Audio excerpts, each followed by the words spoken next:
Assalamualaikum warahmatullahi wabarakatuh. Saya Siti Nurjana, saya bekerja di TK Aba Sidoarjo. Saya merupakan calon guru penggerak angkatan 9 dari Kabupaten Sleman. Pada kesempatan kali ini saya akan berbagi aksi nyata modul 1.4 pada sesi berbagi budaya positif. Selamat menyaksikan. Assalamualaikum warahmatullahi wabarakatuh. Terima kasih pada ibu-ibu semua yang telah berkenan menghadiri undangan saya. Terima kasih pada Mbak Nuril yang dari TK Aba Keringan. Terima kasih pada Mbak Esa. Kita akan membahas tentang budaya positif. Apa sih budaya positif itu? Ada yang terbayangkan budaya positif itu apa? Menciptakan suasana sesuatu yang baik, kayak seperti karakter kayak gitu ya. Karakter anak. Ya betul Bu Nora. Oke, mari kita mulai bahasan pertama. Disiplin positif itu ada suatu bentuk kontrol diri. Jadi kita itu sebenarnya juga memang sudah disiplin karena begini. Kita harus memegang kontrol diri kita. Ketika kita umpamanya bermain sembunyi biji-bijian atau koin di tangan kita, walaupun teman kita itu menggoda kilik-kilik atau bagaimana, kita tetap kalau kukuh kita tetap seperti ini. Itu namanya adalah kontrol diri. Itu namanya disiplin. Nah, sedangkan nilai kebajikan yaitu nilai-nilai yang telah disepakati, nilai positif yang dipercayai individu dan disepakati secara bersama-sama. Misalkan tanggung jawab, jujur, terus sabar mengantri, terus pemaaf, itu adalah nilai kebajikan. Nah, kesimpulannya, jadi penerapan disiplin positif. Punya dendam Mbak Esa? Cuma dendam nipelek. Jadi kesimpulannya adalah penerapan disiplin positif dengan nilai-nilai kebajikan universal akan menciptakan budaya positif di lingkungan sekolah. Jadi kalau anak-anak didik kita itu sudah punya jiwa yang disiplin, jadi baris antri sabar, terus dia pemaaf juga, dia jujur, kira-kira sekolahnya ayem tentrem atau heboh? Kira-kira itu akan terwujud enggak sih Bu? Bisa tidak kita mewujudkan itu? Bisa pembiasaan. Menerapkan nggak bisa langsung dalam kebiasaan, tapi harus terus sering praktisnya. Oke, selanjutnya bahasan teori motivasi, hukuman dan penghargaan institusi.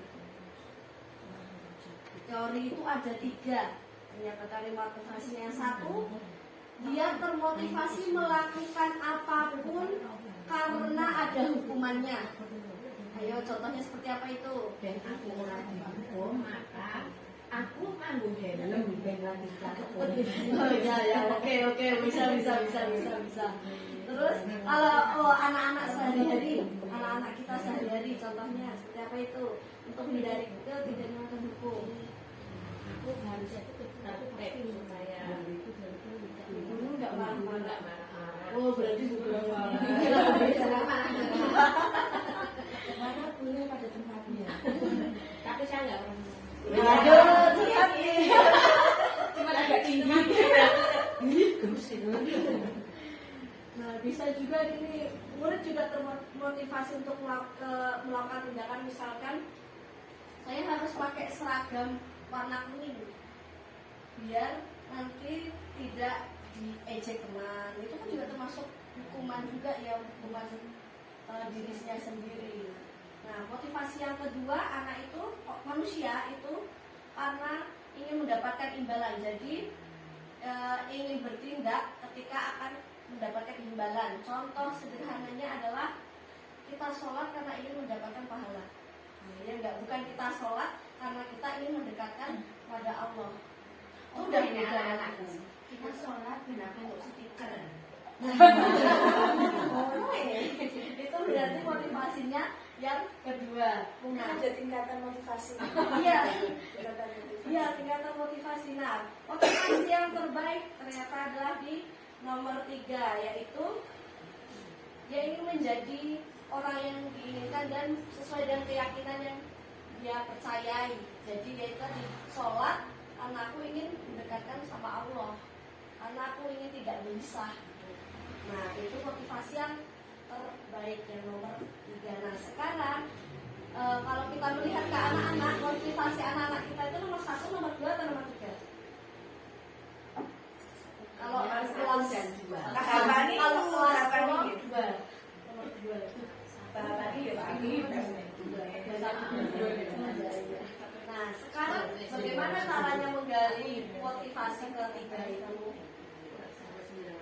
Itu PR ya, bagaimana kita menggali anak kita untuk memiliki motivasi yang ketiga. Oke. Nah, ini nih tentang hukuman konsekuensi restitusi.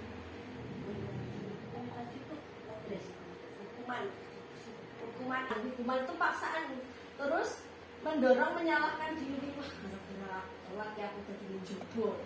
Terus menyakiti juga, walaupun tidak menyakiti secara tubuh fisik, juga menyakiti hati.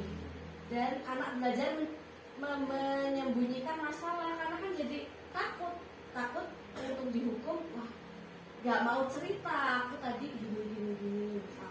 Pengalaman dulu, di sini ada dulu kita ada orang tua.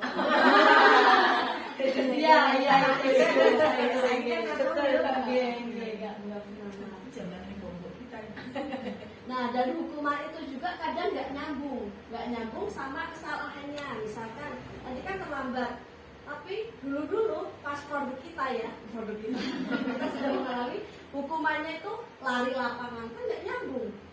Berangkatnya telat, hukumannya lari lapangan, kecuali kalau telat ketika masuk jam pelajaran olahraga terus dia nggak ikut pemanasan. Nah, sama Pak gurunya disuruh pemanasan sendiri. Nah, itu agak nyambung. Tapi kalau hukuman itu tidak nyambung, berangkat sekolahnya telat atau sepatunya nggak hitam, suruh bersihin kamar mandi. Ya, betul. Iya. Tapi ada nggak teori nih kalau misalnya itu dari kasus itu tadi ya, sepatunya hilang dan beda. Tapi dia nggak pakai Hukuman yang Relevan relevan dengan itu loh. Nah, itu nanti akan dibahas selanjutnya karena hukuman itu dilarang, tidak boleh. Jadi hukuman itu dilarang dengan alasan apapun, alasan disiplin, alasan disiplin itu Suka enggak? Belum berat. Tuh, belum. Udah apa? Sudah gini, sudah tidak akal. Ini pucat aku main.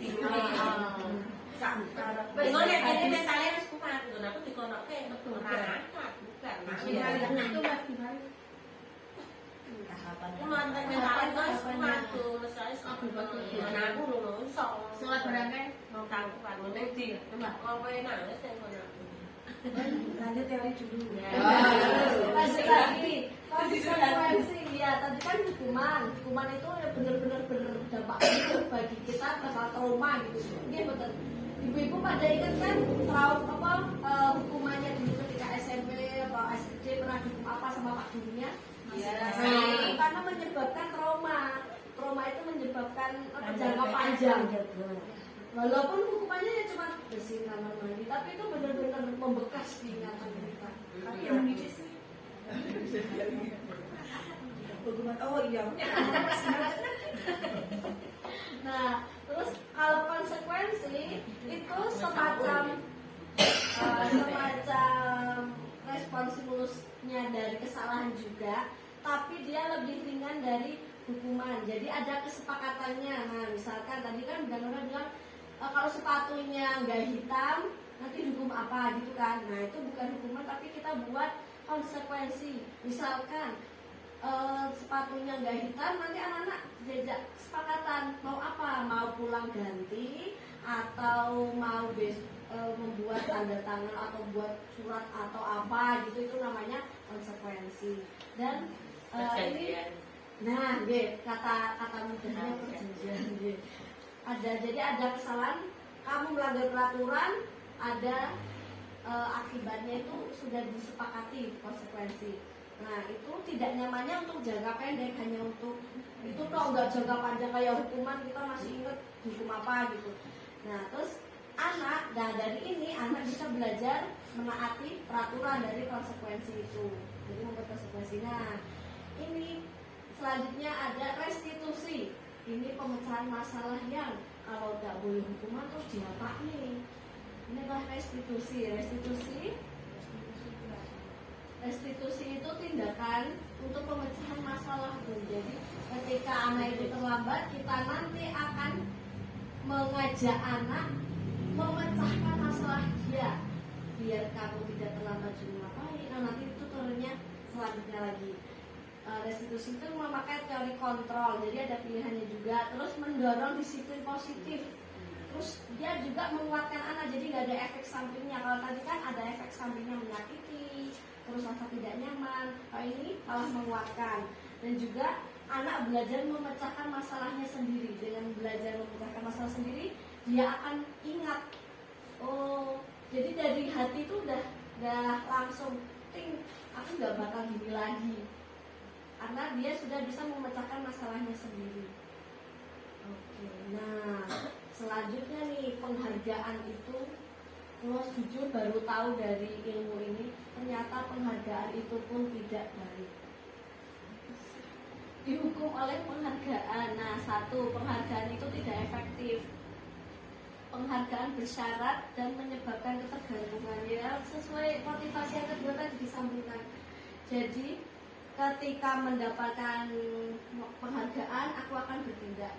Itu tadi motivasinya yang kedua. Itu aku akan bertindak ketika mendapatkan penghargaan. Ketika nggak mendapatkan penghargaan, aku tidak akan bertindak, tidak akan berusaha. Nah, itu yang jadi penghargaan itu tidak efektif. Nah, yang kedua, penghargaan merusak hubungan. Jadi contohnya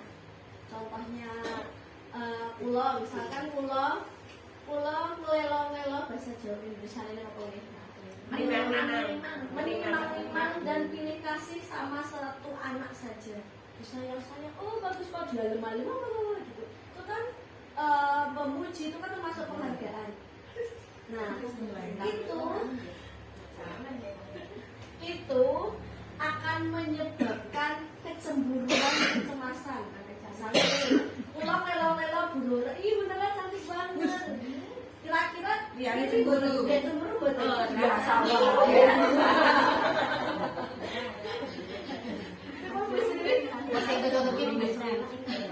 nih anak-anak mungkin iya ada dulu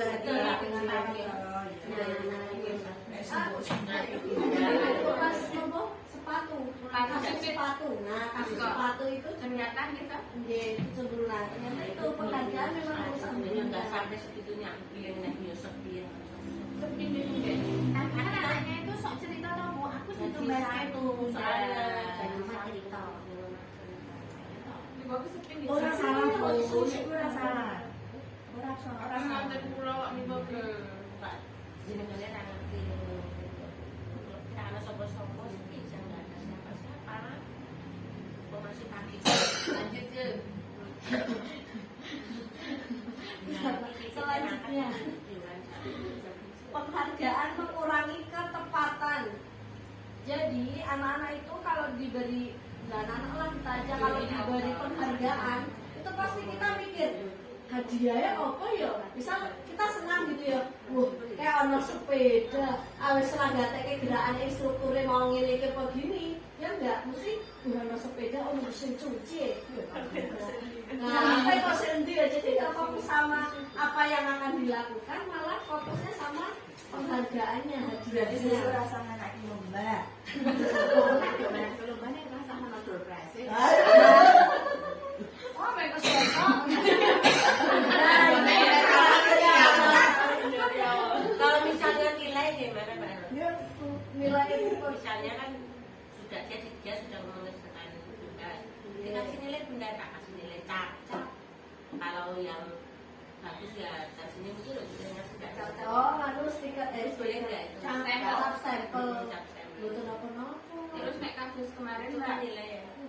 Anis kan dulu mawon. Berarti nonton iki. Mbak Anis nanti kalau sudah bisa ngomong untuk kasih ya nonton ini. Nah itu kan tadi sesi kedua. Kan si itu ya si Anis dinai hadiah. Jadi suatu santai. Itu kan berarti penyebab motivasi si kedua atau berarti kita berbeda. Ya motivasi berarti dia mesti ngomong. Nah, ketika misal Bu Siwi dan Bu Lora betul tindak terus digantikan Bunda Hesti. Bunda Hesti nggak ngerti nek ano sistem stiker. Nah, konsulat terus ada konsulat. Soalnya dalam stiker. Jadi itu berpengaruh jangka pendek penghargaan. Jadi berpengaruh pada tindakan. Nah, yang ketiga empon yang keempat penghargaan menurunkan kualitas. Itu hampir sama seperti yang ketiga kan tadi jadi tindakannya nggak tepat. Kalau tindakannya nggak tepat berarti kan hasilnya kualitasnya kan juga nggak bagus. Ini kan. Nah, yang kelima mematikan kreativitas. Nah, karena kreativitas itu berkembang sendiri, maksudnya kita perlu mengembangkan tapi langsung kalau ada hadiahnya terus kita tahu hadiahnya koyo ngono kuwi rasa apa nggih mboten ajaran perasaan hadiah kula wae nek ngerti hadiah 300.000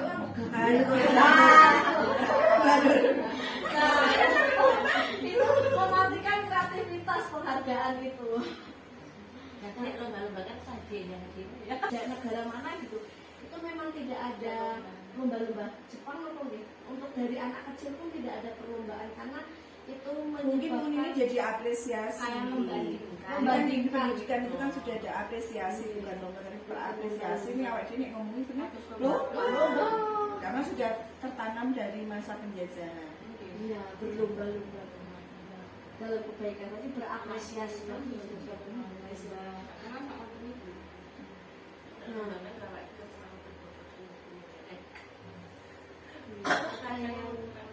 Selanjutnya penghargaan menghukum. Mereka yang tidak dapat penghargaan akan merasa dihukum. Nah, sehingga itu hadiah mengaku tok yang tidak dapat hadiah nggak pasti mikir aku ora dadi apa-apa, aku dadi cah bodoh, aku dadi cah biasa wae. Lomba ya dianggap mboten pinter yang nggak dipilih di guru lomba ki akan itu dia jadi merasa menghukum dirinya sendiri jadi. Nah, yang 7 motivasi dalam diri adalah intrinsik adalah penghargaan. Nah, jadi ketika Anis nantinya itu bisa ngomong tanpa dimotivasi sama Bu Harti sama Bu Ratna, itu adalah penghargaannya bagi Anisnya sendiri. Dan Anis itu ketika sudah ngomong, nah kita memberikan penghargaan itu sebatas kayak rasa syukur karena dia sudah berani ngomong. Nah, jadi jadinya begitu. Alhamdulillah Anis sudah ngomong. Nah, dia gitu. Saya sisa kemarin kan sisa berhasil. Dalam mengamal kan lagi. Kan saya takut buka-buka. Aku ini tinggal naik kerja lagi muni. Bisa loh berata coba berata. Nah, Anis ini kira. Nah, Anis ini karena pakai tangan atau sudah bersuara harus percaya diri nih. Sekalinya ngomong kamera itu ceritanya. Itu nak nembak tuh biasa. Sana derajat biasa. Ternyata aku cerita tentang mana dia deh. Kelompok itu aku di kelompok asli ompong. Kamu ompong suaranya jelek. Ibu, mending Nah, ayah seragam ngomong. dipancing. Nah ibu, hilang. Nah ayah, saya satu keyakinan kelas. Nah, kalau keyakinan kelas ini, kalau rasa gini dosa midadan ya, bersifat abstrak. Keyakinan kelas bersifat abstrak daripada peraturan. Jadi pertanyaannya kenapa kita pakai keyakinan kelas, kenapa tidak peraturan? Nah, karena keyakinan kelas itu nanti berupa pernyataan-pernyataan kebajikan, nilai kebajikan universal tadi. Seperti kita udah punya Bu keyakinan kelas yang stiker bunder-bunder itu loh Bu. Itu sebenarnya itu adalah keyakinan kelas. Itu sebenarnya sudah punya. Yang peraturan itu. Itu namanya adalah keyakinan kelas, tidak peraturan. Kalau peraturan kan satu kata-katanya pasti harus memakai seragam lengkap. 2, memakai sepatu hitam. 3, harus izin. Jadi kalau peraturan itu lebih cenderung ke perintah memaksa. Nah, kalau keyakinan kelas ini adalah nilai-nilai yang kita guru dan murid sepakati sebagai keyakinan apa yang harus ada di dalam kelas atau sekolah kita. Nah, keyakinannya juga tidak terlalu banyak dan simple dan merupakan kalimat atau kata positif, merupakan kata positif. Nah, untuk pembuatan keyakinan kelas ini ada 3 cara Bu, ada pakai tabel T, tabel Y, sama tanpa tugasku, tugasmu. Besok kalau waktu MPLS kita akan membuat kesepakatan kelas lagi, bisa dibuat pakai cara itu. Contohnya untuk tugasmu misalkan kita bikin tabel terus kita tanya tugasnya murid itu apa aja sih, tulis. Tugasnya guru itu apa aja sih, tulis. Setelah itu kita buat menjadi kata positif. Misalkan tugasnya guru adalah mengajar, terus mengevaluasi, terus ada tepat waktu. Nah, itu nanti kalimat positifnya adalah disiplin. Ada tepat waktu kan disiplin, mengajar, terus mengevaluasi, merencanakan, itu kan tanggung jawab kita sebagai guru. Nah, berarti bertanggung jawab. Jadi keyakinan kelas itu satu kata dari nilai positif yang kita sepakati. Nah, untuk murid, tugas murid itu apa coba? Belajar, terus disiplin juga belajar. Nah, belajar itu kan berarti nilai apa? Nah, disiplin juga termasuk memakai seragam. Jadi disiplin itu ada poin-poinnya. Was. Disiplin itu di dalamnya ada. Keyakinan kelasnya masuknya ke kata disiplin. Terus kalau belajar, mengerjakan tugas, mengikuti pembelajaran itu bisa dikatakan aktif belajar, bisa aktif partisipasi aktif.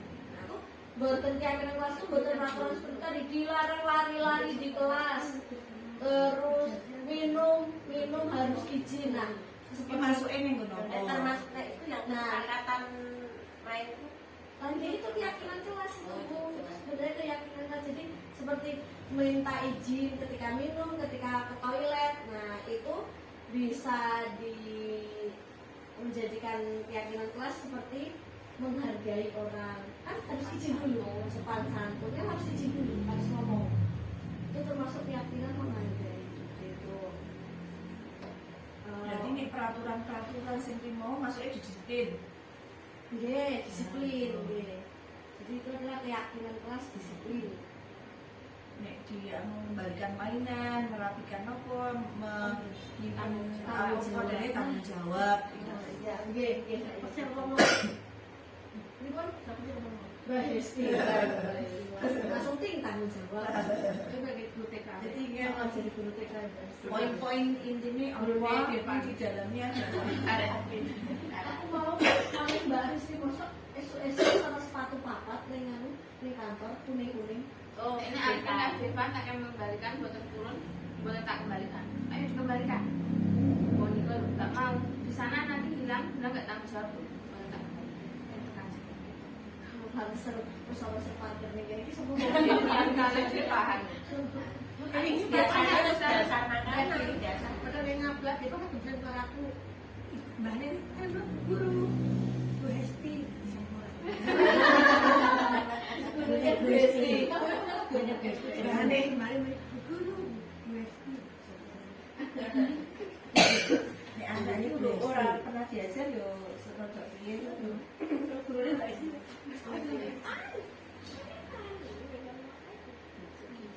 Selanjutnya kebutuhan dasar manusia. Ternyata kita punya kebutuhan dasar, tidak hanya sandang, papan, pangan dan sebagainya.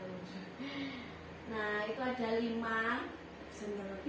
Bertahan hidup itu adalah yang sandang, papan, pangan. Nah, itu bertahan hidup. Kita butuh makan, kita butuh tempat tinggal, kita butuh pakaian. Nah, kalau dari kekuasaan deh, coba contohnya. Kekuasaan. Apa pun Ayo kekuasaan, contoh kebutuhan dasar manusia kekuasaan. Jabatan. Misal kalau di rumah ibu itu harus manut, itu kekuasaan. Nah, ya itu kebutuhan. Jadi misal dari anak ke anak, kudu manut aku ya tulan manut kita lek anak itu lho aku iki abang. Abang manut ya itu manusia itu membutuhkan kekuasaan. Kekuasaan bukan hanya sebagai jabatan. Nah, kalau kebebasan contohnya seperti apa? Ibu dulu ya. ya kebebasan bisa kan Kebebasan untuk bisa nggih. Bisa anaknya budaya itu membutuhkan kebebasan paling mungkin.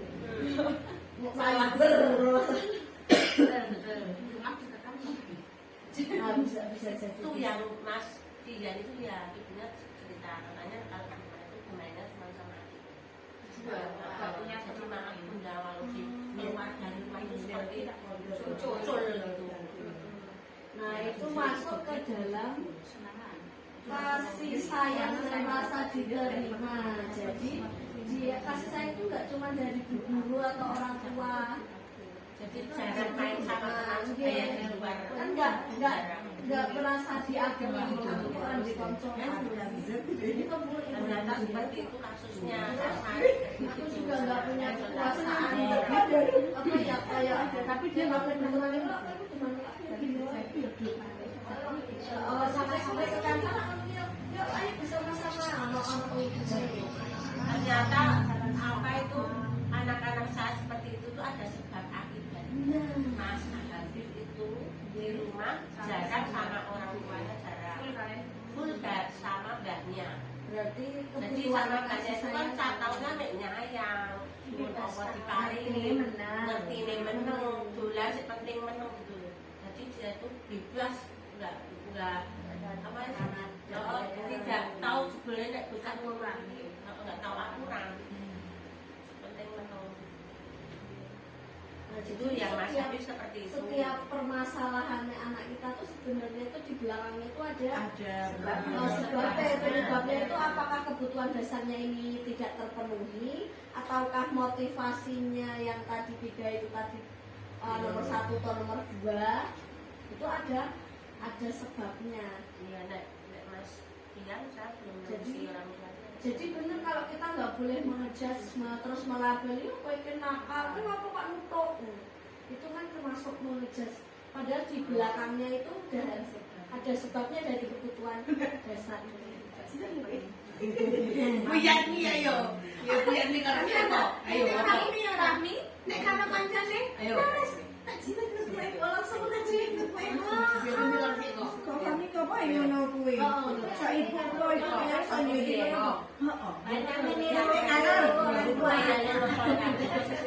Kalau makannya kan di rumah sana.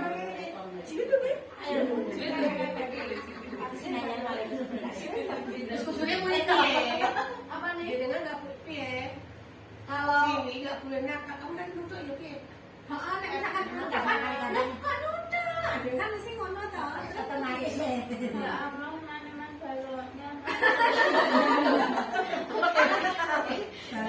itu selanjutnya itu kami ya penasaran kan itu ya.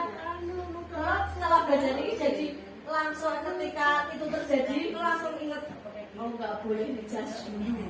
Jadi ngejelas tidak ya, tapi kayak misalnya dia melakukan, loh kenapa kok tadi mukul gitu kan ibu tahu. Seperti tadi bangun ada kejadian Itu kan jelas. Nggak boleh. terus misalkan tempat saya itu kan kadang apa itu Terus kan saya lapor mesti anak lain tuh bu. Nah, sekarang apa korbannya, terus pelapor sama pelakunya jadiin satu, ditakoni. Tadi kamu kenapa nangis kan? Mboten, kowe kok langsung nutuk. Nah, nutuk kamu langsung nutuk berarti kita nuduh. Langsung menuduh padahal kita kan nggak tahu. Klarifikasi berarti.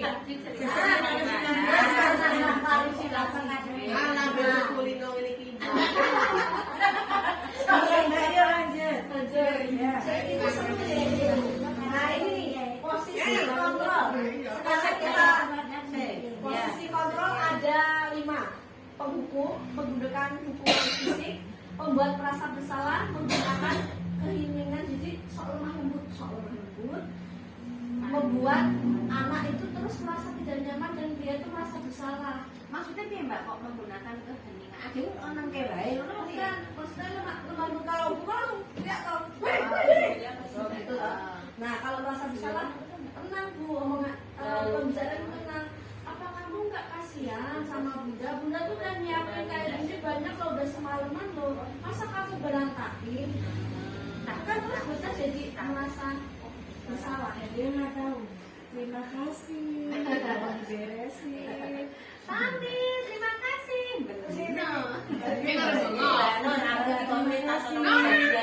Saya Dewi spesifik ini berdua saat itu. Oh salah. Di sini, ke sini.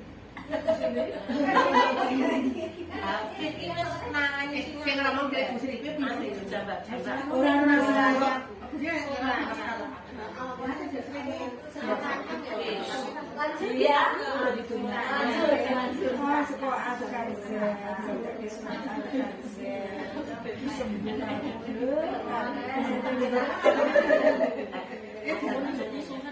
Nangis dia. Itu nggak diapain, cuma nangis itu dia pun nangis. Oke, selanjutnya. Nah, sebagai teman tidak akan menyakiti, namun tetap berupaya mengontrol muridnya melalui persuasi. Jadi kata-katanya itu tetap tenang, terus kata-katanya sama sambil senyum. Aku Walaupun marah. Nah, Busri itu. Sri. Kalau malah senyum Busri. Oh iya wes ora. Ada ramu ini nggak boleh ya. Orang Itu nggak boleh. Itu orang dia. Karena kena nesuk bujuk orang. Ayo. Marah harus Oh, musrik ini yang bener ki. Ayo marah sambil senyum.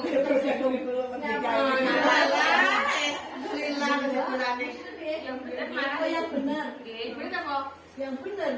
Ini kan ada 5 posisi kontrol tadi kan sebagai teman. Nah, kalau sebagai pemantau itu kita memakai kata-kata yang menggunakan apa perhitungan. Misalnya, tapi wis kerap banget loh kayak ngono iki kok seneng banget aku ikan sana iki. Nah, kuwi Coba praktekkan cara guyu.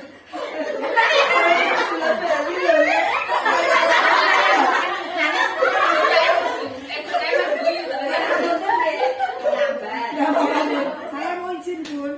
Nah, ini teman-teman, ya teman-teman lu aja sudah sampai sana atau nggak enak. aku nggak bisa ya Ketemu jam 1 ya Mbak Nia.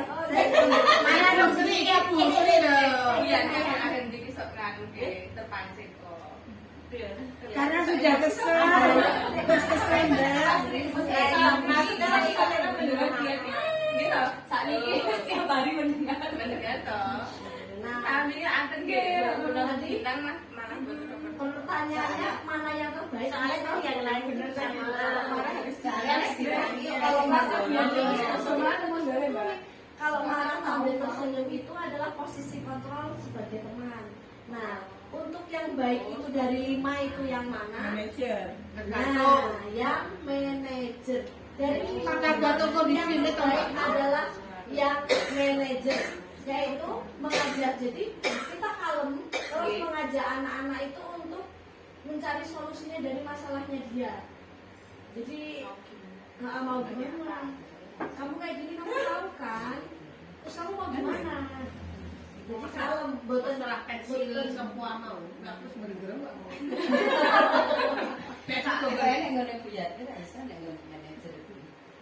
Yang bertahap mawon Bu. Nah, sekarang Sekarang namanya apa?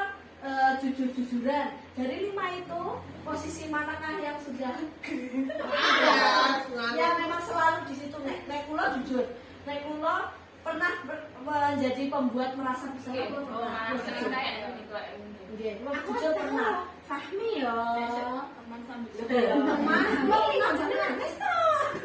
teman karena gini, misalnya ada kesalahan terus oh ya wis ora apa-apa kae merah sengaja tanpa kula menanyakan ke pelaku. Nah, itu sebagai sebagai merasa bersalah terus teman kalau pemantau kula pemantau pernah ketika anak itu bener-bener sampai sampai gemes gitu kula pernah menjadi itu. Nah, itu posisi pemantau. Padahal yang benar adalah sebagai manajer. Ya kita berusaha untuk menjadi Nah, manajer.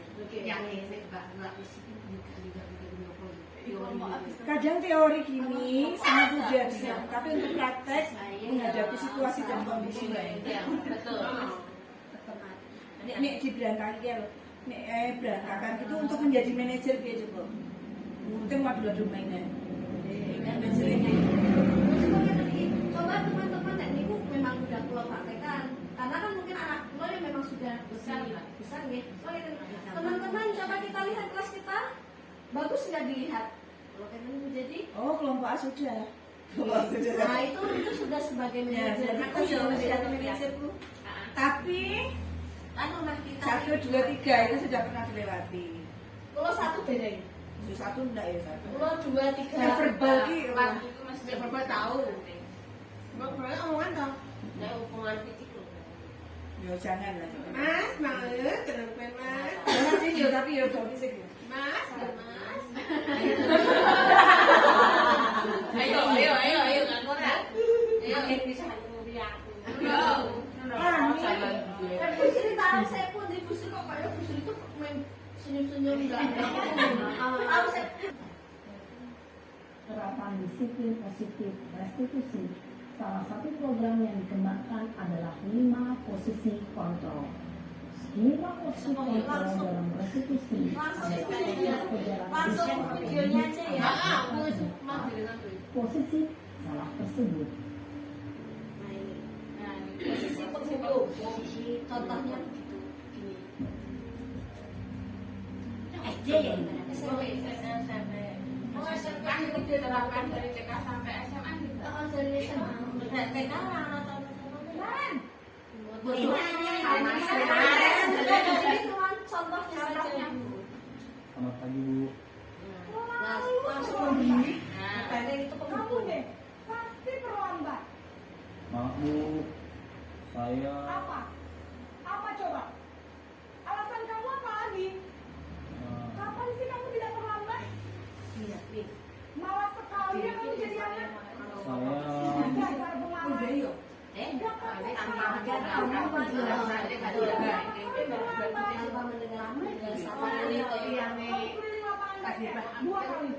kenapa saya harus di lapangan basket Bu? Ojo buat saya kalau senang kasar Ibu, Enggak, ibu ada sudah maksudnya. sudah terlambat. Masih berani jawab pula. Sekarang keliling lapangan basket 5 kali sekalian. Biar kapok. Cepat. Pergi sana ke lapangan basket. Gue sih kirim lempuk. Biasanya berbicara dengan nada tinggi, menghabis, mengindik-indik, menakuti, dan menyindir. Hukuman bisa berupa fisik maupun psikis. Mbak, nek iki sampe Mami, dampak yang terjadi pada murid ketika guru berada pada posisi penghukum adalah murid cenderung akan memprotes, bahkan menyimpan dendam.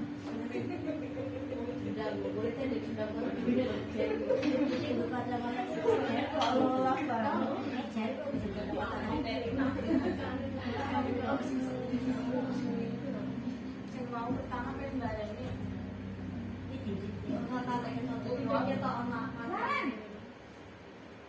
Ini saya membuat merasa bersalah. Nah, Selamat pagi Bu. Naren. Fahmi, kamu kenapa? Kenapa? Tuhan, Naren. Kamu senang ya bikin ibu susah ya? Kalau kamu terlambat lagi, nanti ibu yang ketemu bapak kepala sekolah, nak. Terus Bisa bukan jadi dia dia semua kamu. Duh, gimana ini? Katut-katut. Iya, bener. Mau jadi bocah Duh, lu. Gusti Naren. Yo ngalah Kamu dewa. semua aja ibu ketemu bapak kepala sekolah. Terus, sekarang ibu harus tulis apa yang di buku absen? Ini kamu sudah sering terlambat loh. Ibu harus apa coba? Halus tapi Maaf bu, anu gitu. Maaf. Kadang membuat Ya sudah, lain kali jangan bikin ibu susah lagi ya nak ya. Ibu tidak akan kuat lagi kalau kamu begini terus. Bisa jantungan kalau ibu tegur bapak kepala sekolah. Bisa jantungan baru. Sama cepat kelas. maaf ya bu, maaf sekali. Ini lebih halus. tapi sama Posisi pembahasan bersalah berbicara dengan nada tenang, cenderung lembut.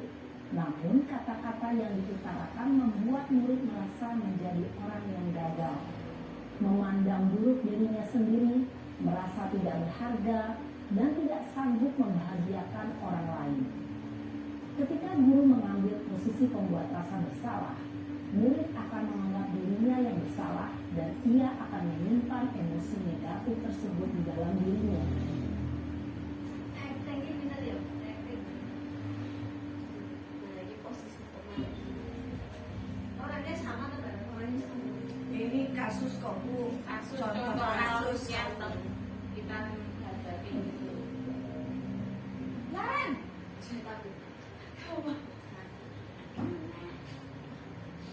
Kita sih tahu ini sekali tag ya. wah, sudah jam berapa ini nak?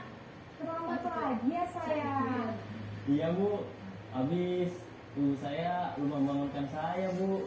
Jadi anak ini Kamu malah menyalahkan ibu kamu. Kamu bukannya anak yang larinya paling kencang.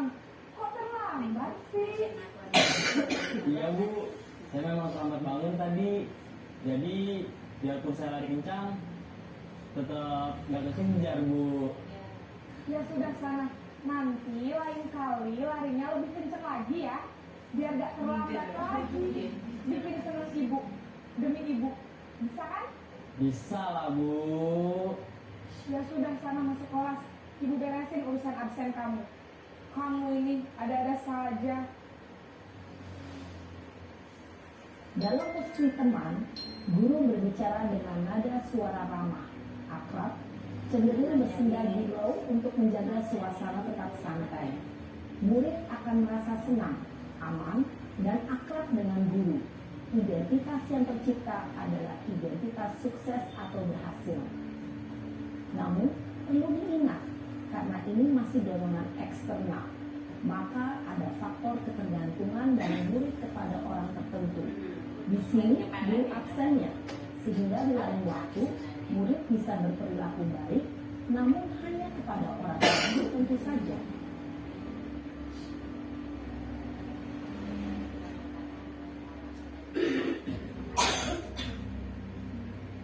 Ini terlambat benar.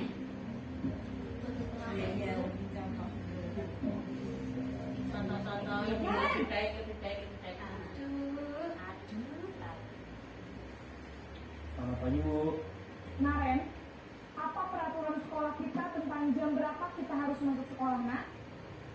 Kita harus di sekolah jam 7 bu. Iya betul, sekarang sudah jam 7.20. Naren sudah tahu konsekuensinya jika terlambat hadir. Paham bu.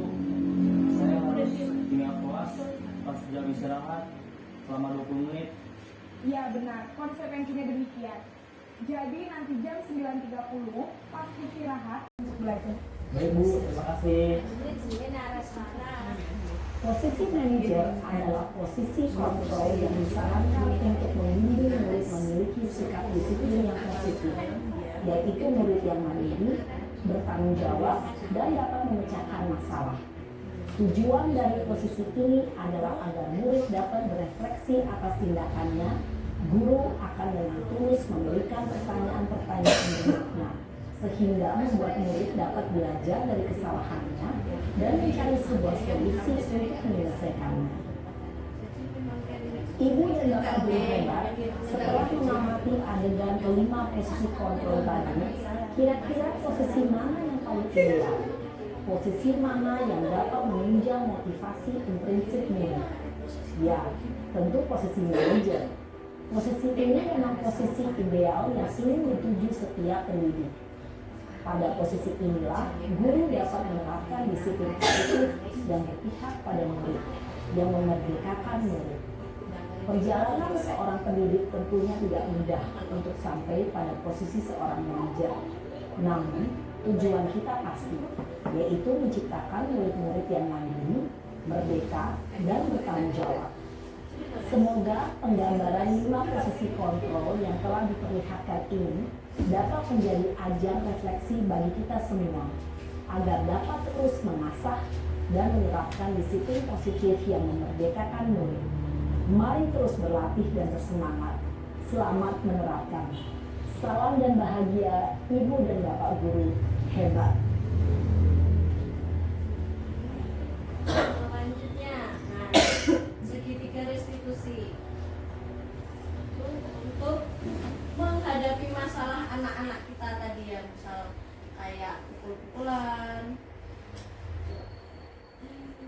Nah, dalam menghadapi masalah tersebut, kita melakukan 3 cara. Pertama, memvalidasi tindakannya.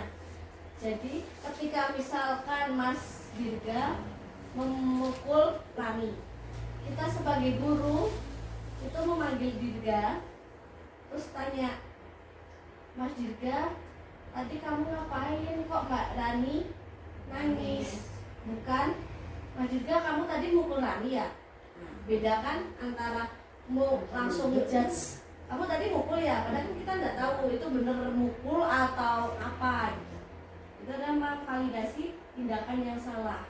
Dan bilang, ya guru tahu, misal kalau rebutan guru tahu kalau kamu sama temenmu tuh sama-sama lagi membutuhkan alat ini. Misal kalau pukul, ya bu guru tahu kamu tuh gak suka sama caranya Mbak Rani mengambil, jadi kamu pukul. Bu guru tahu kamu, bu guru juga pernah seperti itu, merasa marah ketika barangnya bunda diambil. Nah, itu memvalidasi tindakan yang salah. Lalu setelah itu menanyakan dan menstabilkan identitas. Itu kamu bukan satu-satunya orang yang pernah berbuat salah. Misal kalau ngompol juga kan ada tuh murid ngompol. Tuh Pulau juga pernah pulang langsung bilang, nggak apa-apa, nggak usah takut kamu ngompol. Bunda juga dulu waktu TK juga pernah ngompol. Kalau ceritain beneran detailnya dari ngompol karena takut kamar mandinya gelap.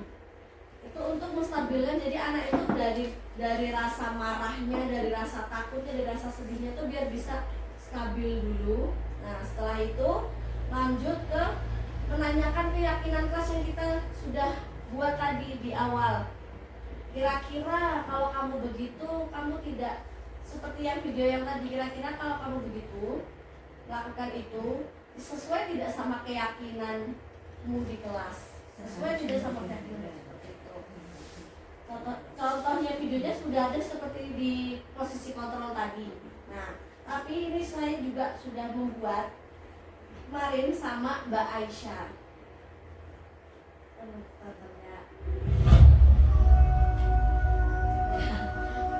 Musik kata-katanya apa? Musik apa?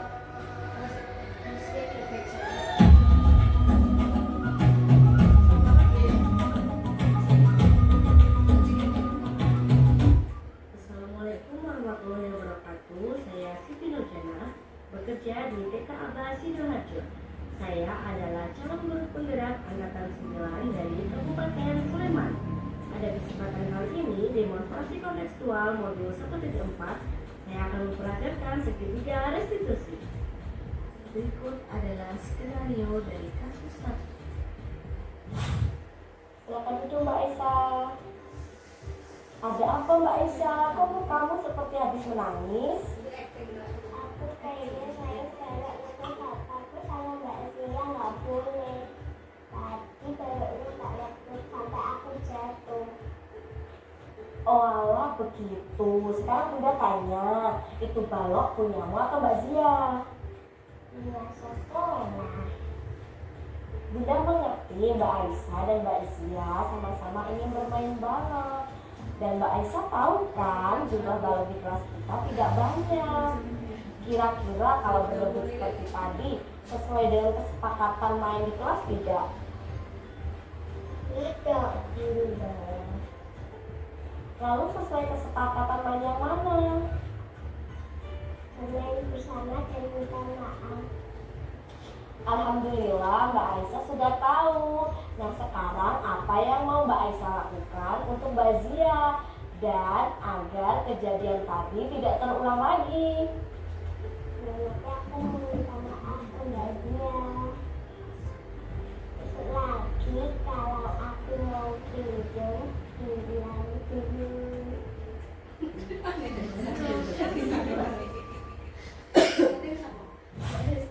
Kenapa itu Mbak Aisyah? Mbak Aisyah, kamu tahu tidak apa yang kamu lakukan tadi menyakiti temanmu? Emang gambarku lebih bagus kok? Bagus memang lebih bagus, tapi gambar Mas Dimas juga bagus. Ada gambar matahari yang bersinar loh. Ya Bunda, aku memang salah. Aku mau minta maaf sama Dimas. Alhamdulillah, Mbak Aisyah tahu kan bahwa kita harus saling menghargai karya teman. Ya Bunda, kita saling menyayangi teman. Sebelum saya akhiri, saya punya pantun nih. Pagi-pagi berangkat sekolah, sampai sekolah bertemu Lucy. Kalau muridmu punya masalah, solusinya di segitiga kisi-kisi. Sekian dan terima kasih. Wassalamualaikum warahmatullahi wabarakatuh. Oke. Terima kasih atas tanggapannya dan partisipasinya dalam sesi berbagi hari ini. Mohon maaf bila saya ada salah. Saya akhir dulu. Kita tutup. Wassalamualaikum warahmatullahi wabarakatuh. Waalaikumsalam.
Senang sekali karena bisa berdiskusi dengan teman-teman, dengan teman-teman guru yang lain, bisa juga berbagi pengalaman, juga tambah ilmu, karena kan nanti teman-teman yang lain itu berbagi ilmunya, apa yang dia ketahui, kita juga bisa ketahui.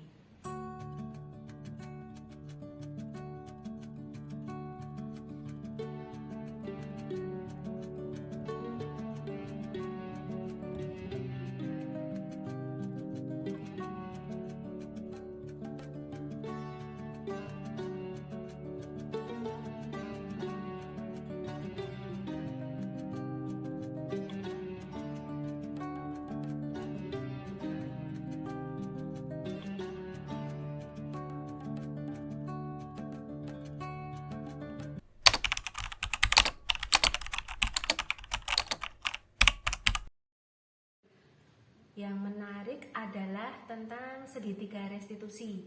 karena itu sangat membantu saya di dalam menghadapi anak-anak, di dalam membimbing anak-anak dan menemani anak-anak untuk menyelesaikan masalahnya. Jadi bukan nanti saya sebagai guru yang memberikan keputusan, maksudnya memberikan solusi harus apa, tapi nanti kita bisa memberikan anak-anak masukan-masukan apa yang harus dilakukan begitu.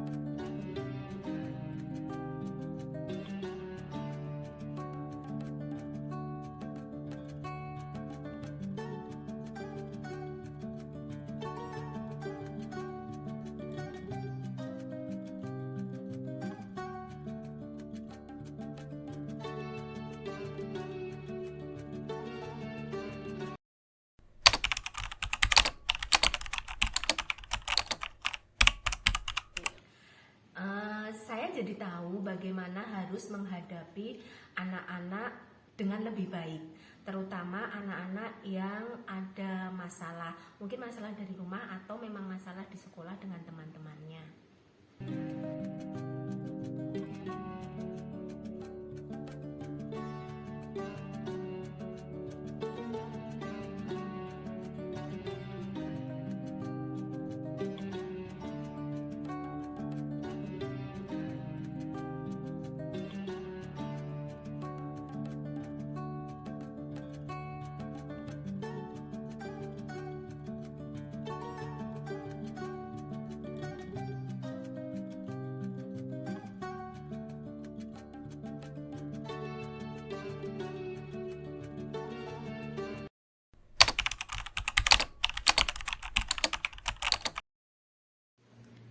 Yang akan kami lakukan yaitu yang pertama untuk segitiga restitusi, kemudian yang kedua yaitu yang membuat anak merasa bersalah itu, karena saya pikir setelah tahu dari itu kita jadi tahu, oh ternyata kalau kita membuat anak-anak merasa bersalah itu nanti akan sangat berdampak kepada anak. Mungkin dampaknya bukan sekarang tapi jangka panjangnya kepada anak, jadi mungkin dia jadi tidak percaya diri atau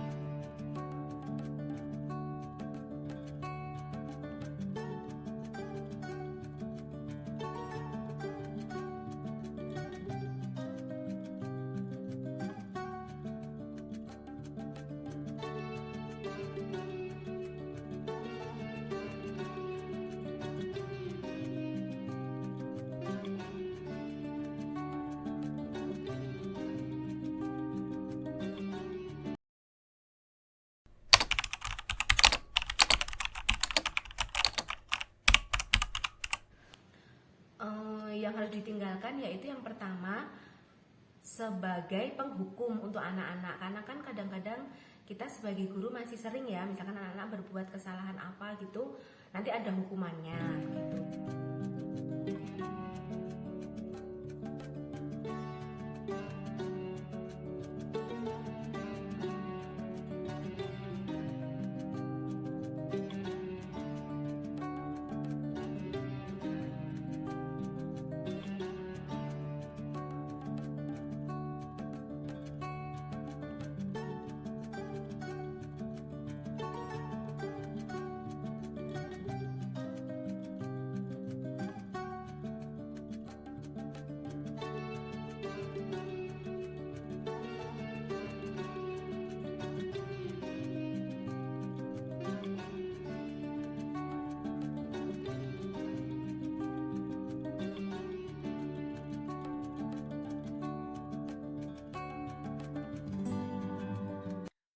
Sekian dan terima kasih Wassalamualaikum warahmatullahi wabarakatuh.